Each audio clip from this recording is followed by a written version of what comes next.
kalian sedang cemburu. Rasul beresin itu pecahan-pecahan wadahnya itu. Rasul marah? Tidak.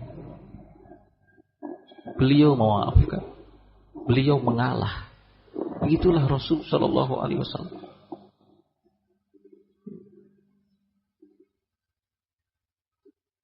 Ikhwatul kiram rahimani wa rahimakumullah. Demikian sebaliknya. Kalau seorang suami melakukan kesalahan, seorang suami tidak sempurna atau ada kekurangan dalam memenuhi hak-hak istrinya, seorang suami teledor dalam 1, 2 hal, kemudian suami datang kepada istrinya dan meminta maaf kepada istrinya, lalu istrinya memaafkannya, apa yang dirasa oleh suaminya? Senang, hati tentram, pikiran nyaman. Dia bersyukur kepada Allah Subhanahu wa taala, ya Allah, istriku istri yang solihah. Istriku mau memaafkan kesalahanku.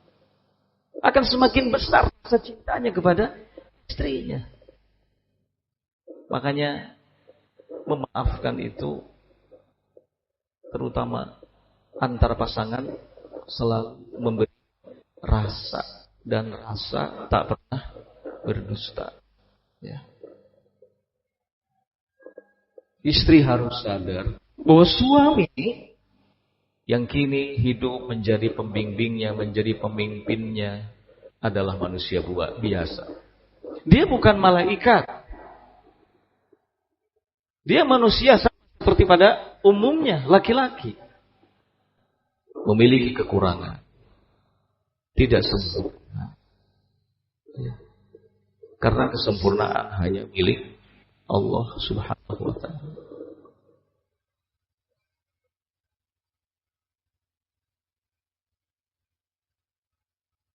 Ada seorang penyair mengatakan,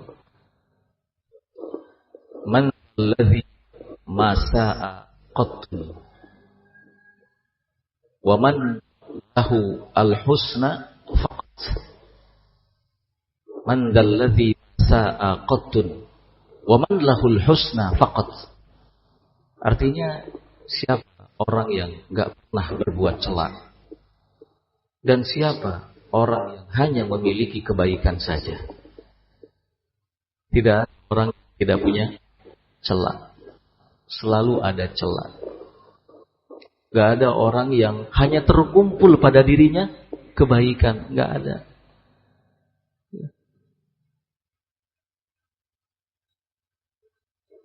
Allah Subhanahu wa ta'ala itu menitipkan kelemahan dalam kekuatan. Allah Subhanahu wa ta'ala itu menitipkan kekurangan dalam kesempurnaan. Jadi sempurnanya kita adalah banyak kekurangan di dalam. Kekuatan yang kita miliki itu tidak lepas dari kelemahan yang ada di dalamnya.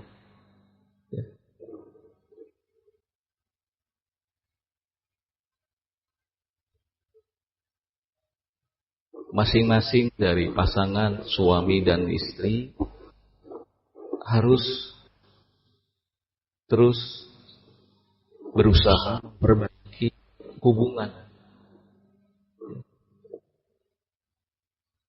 dan harus selalu ingat 2 pilar utama ini, memaafkan dan mentolerir, mengalah.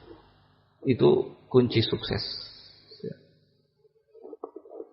Al-afu wa tasab. Ikhwati rahimani wa rahimakumullah. Ada 5 poin yang penting menjadi perhatian kita, terutama dalam kita membina kehidupan rumah tangga. Poin yang pertama, Setiap masalah, setiap problem selalu ada solusinya.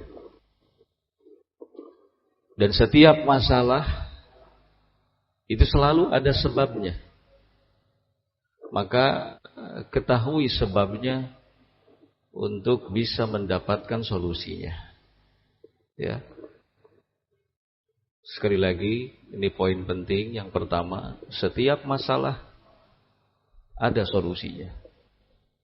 Dan setiap masalah itu ada sebabnya. Ketahui sebabnya untuk mengetahui apa? Solusinya. Ya. Kenapa poin pertama ini berkenaan dengan masalah?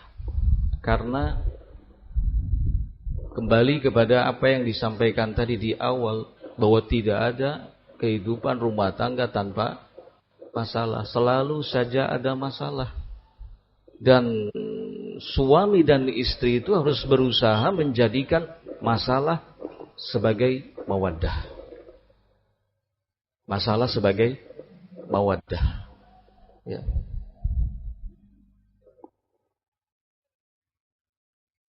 Masalah itu bukan berarti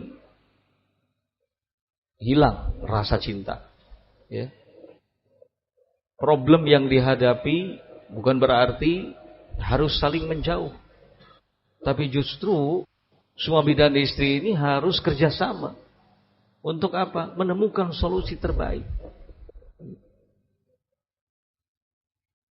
Makanya jadikan masalah sebagai mawaddah. Itu yang pertama. Kemudian yang kedua,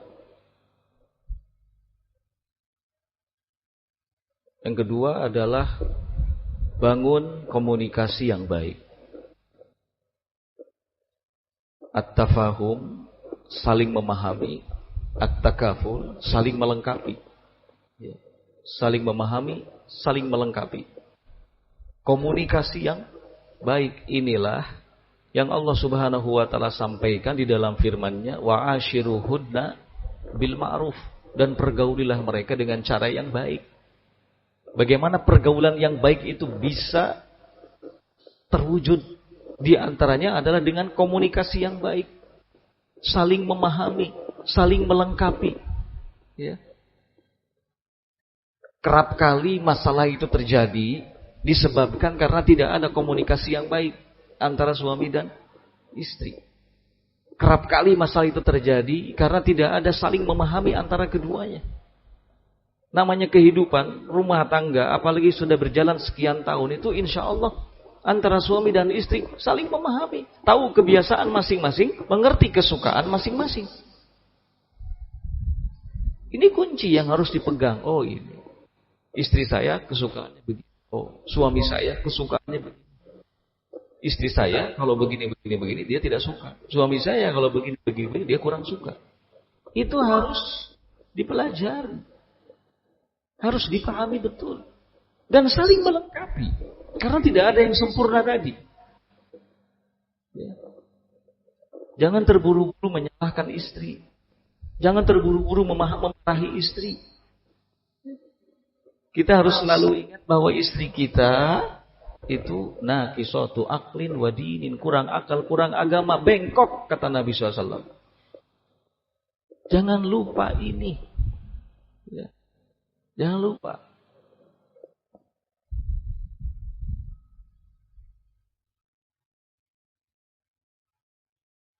Masing-masing pasangan baik suami dan istri, jangan yang jadi fokus utama, yang jadi perhatian utama adalah kekurangan yang ada dalam diri pasangan.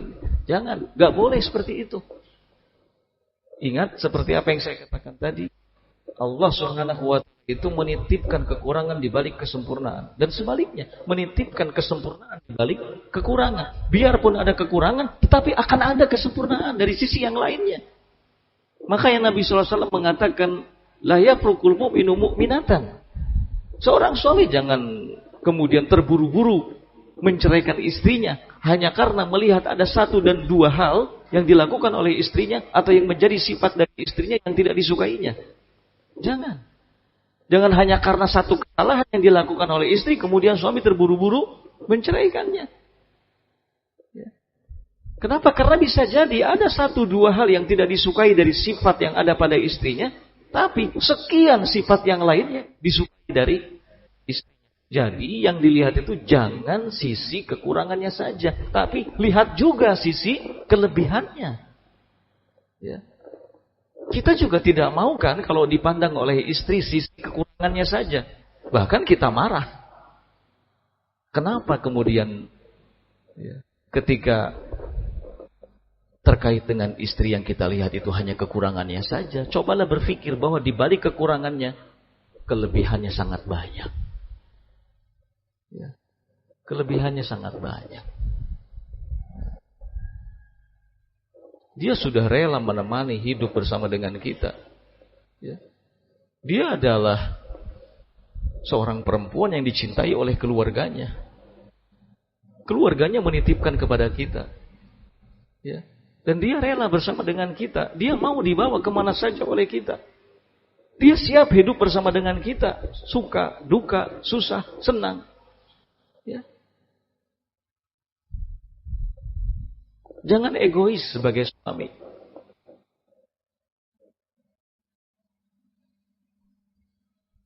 Demikian juga sebaliknya. Kemudian yang ketiga, husnudzon, berbaik sangka. Ini harus ada. Baik pada suami ataupun pada istri, harus sama-sama berbaik sangka. Ya. Dahulukan uzur. Jangan emosi, jangan marah.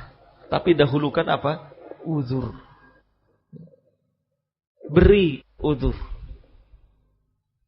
Jangan sampai di luar suami terkenal sebagai orang yang selalu memberi uzur kepada teman-temannya, tapi di rumah suami kejam. Tidak ada uzur bagi istrinya. Ini kan keliru.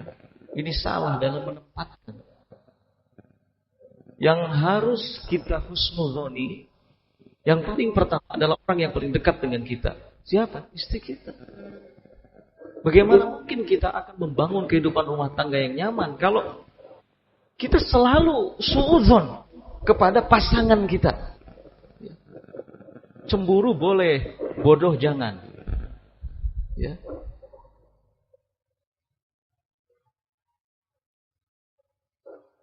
Husnudzon demi menjaga keutuhan hubungan. Ya.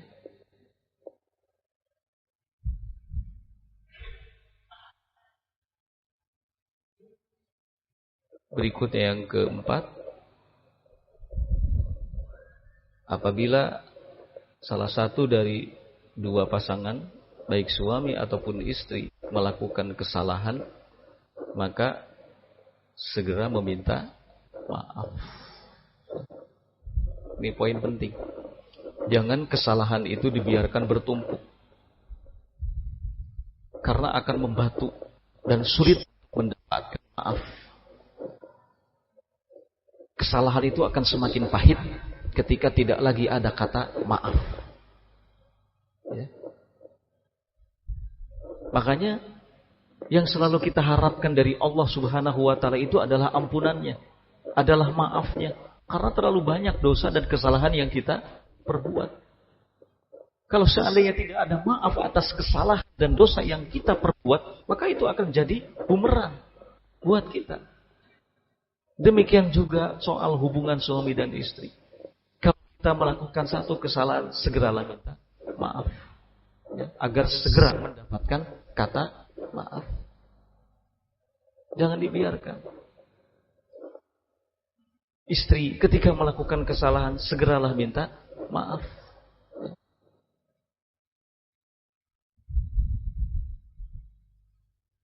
Dan yang terakhir, yang kelima adalah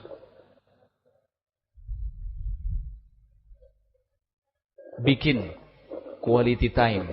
Apa quality time? Waktu yang berkualitas bersama dengan keluarga, bersama dengan pasangan. Adakan bikin waktu yang berkualitas, quality time. Itu penting. Quality time, waktu yang berkualitas bersama dengan pasangan, bersama dengan keluarga, itu bukan soal menghabiskan waktu, tidak. Bukan soal 2 hari, 3 hari, 4 hari, seminggu, bukan. Itu bisa bikin habis duit. Ya. Tapi waktu yang berkualitas dengan keluarga itu supaya apa? Ada komunikasi yang baik dan ada emosional, ada kedekatan yang istimewa antara kita dengan pasangan, antara kita dengan istri, antara istri dengan kita. Cobalah lakukan perjalanan ke satu tempat di mana di situ kita bisa lebih intim bersama dengan pasangan, memperbaiki ya rasa cinta, ya, kasih, menguatkan tali cinta, tali kasih. Tidak salah. Itu penting. Kan tidak harus pergi ke tempat yang mahal, tidak harus. Sekedar naik motor, terus ke tengah sawah, duduk berdua di saung gitu, lihat sawah. Terus ada obrolan, ya, bawa bekal, makanan, saling menyuapi. HP matikan. HP matikan, jangan ada HP yang penting. Jangan diganggu, ini sedang quality time. Ini sedang bikin waktu quality dengan pasangan. HP matikan, sudah. Jangan ada komunikasi dengan kecuali dengan pasangan. Itu nikmatnya luar biasa. Kecintaan akan tumbuh terus, memperbaiki hubungan. Itu kan penting. Itu penting. Kehidupan rumah tangga itu harus penuh dengan variasi, jangan monoton. Jangan membosankan. Suami ketika ada di tengah-tengah keluarganya, di hadapan anaknya, di hadapan istrinya, harus jadi suami yang bukan romantis. Romantis perlu, tapi untuk memaknai kata romantis itu kan macam-macam. Ada orang yang dia bukan seorang yang puitis, susah bikin kata-kata, nggak bisa bikin kata-kata, nggak perlu pakai kata-kata, tapi dengan sikap saja. Kata-kata sudah banyak. Ya, kalau belum menemukan kata-kata hari ini, mungkin tadi dari sebagian yang disampaikan bisa dijadikan sebagai kata-kata hari ini. Dengan sikap, dengan kedekatan, dengan perhatian, itu akan bikin senang. Dan itu sekali lagi penting. Itu penting, jangan dilupakan. Ya. Serius, iya boleh. Ada waktunya kita ibadah, ada waktunya kita belajar, ada waktunya kita bekerja, ada waktunya kita menyenangkan keluarga, bersama-sama dengan keluarga. Jangan sampai sepanjang tahun itu begitu saja. Ya. Sulit untuk bisa mengatasi masalah. Kalau 2 bulan sekali, sebulan sekali, atau pas libur, pas sekolah, anak-anak di pondok libur misalnya, sedikit ya, bersenang-senang, pergi ke suatu tempat, itu manfaatnya luar biasa. Ya, ingat harus bervariasi. Jadilah suami yang romantis, istri yang romantis. Itu penting.